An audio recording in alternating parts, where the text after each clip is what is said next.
मजे की बात सुनिए, इलेक्शन कमीशन ने हुकूमत के रेट्रोस्पेक्टिव इफेक्ट के हक में बात नहीं की, इसलिए जनाब स्पीकर साहब हम एहतजाज कर रहे हैं, हमारे मेंबरान एहतजाज कर रहे हैं, हम इस बिल को रिजेक्ट करते हैं। ये सुप्रीम कोर्ट के ऊपर पार्लियामेंट की तरफ से हुकूमत हमला करवा रही है। आप पार्टी में एक्सेप्ट करें तो उन 39 को आपने कैसे एक्सेप्ट किया? क्या उन 39 के लिए तरीके इंसाफ हलाल है और इन 41 के लिए हराम है?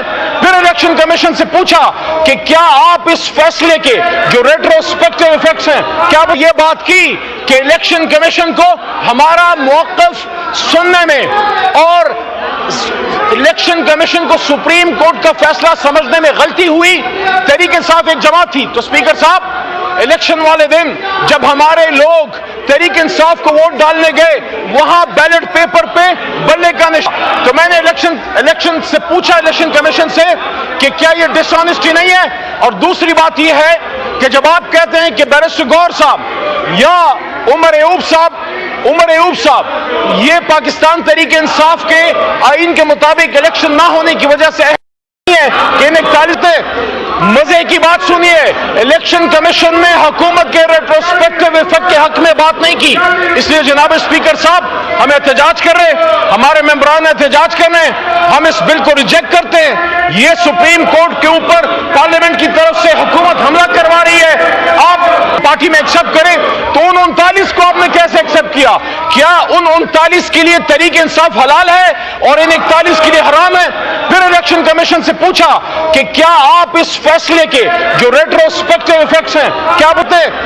मजे की बात सुनिए, इलेक्शन कमीशन ने हुकूमत के रेट्रोस्पेक्टिव इफेक्ट के हक में बात नहीं की, इसलिए जनाब स्पीकर साहब हम एहतजाज कर रहे हैं, हमारे मेंबरान एहतजाज कर रहे हैं, हम इस बिल को रिजेक्ट करते हैं। ये सुप्रीम कोर्ट के ऊपर पार्लियामेंट की तरफ से हुकूमत हमला करवा रही है। आप पार्टी में एक्सेप्ट करें तो उन 39 को आपने कैसे एक्सेप्ट किया?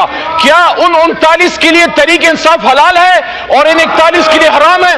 फिर इलेक्शन कमीशन से पूछा कि क्या आप इस फैसले के जो रेट्रोस्पेक्टिव इफेक्ट्स हैं, क्या आप ये बात की कि इलेक्शन कमीशन को हमारा मौक़िफ़ सुनने में और इलेक्शन कमीशन को सुप्रीम कोर्ट का फैसला समझने में गलती हुई? तहरीक इंसाफ एक जमात थी। तो स्पीकर साहब, इलेक्शन वाले दिन जब हमारे लोग तहरीक इंसाफ को वोट डालने गए, वहां बैलेट पेपर पे बल्ले का निशान, तो मैंने इलेक्शन से पूछा, इलेक्शन कमीशन से, कि क्या ये डिसऑनेस्टी नहीं है? और दूसरी बात यह है कि जब आप कहते हैं कि बैरिस्टर गौहर साहब या उमर अयूब साहब ये पाकिस्तान तहरीक इंसाफ के आइन के मुताबिक इलेक्शन ना होने की वजह से है कि इन 41 मजे की बात सुनिए, इलेक्शन कमीशन ने हुकूमत के रेट्रोस्पेक्टिव इफेक्ट के हक में बात नहीं की, इसलिए जनाब स्पीकर साहब हम एहतजाज कर रहे हैं, हमारे मेंबरान एहतजाज कर रहे हैं, हम इस बिल को रिजेक्ट करते हैं।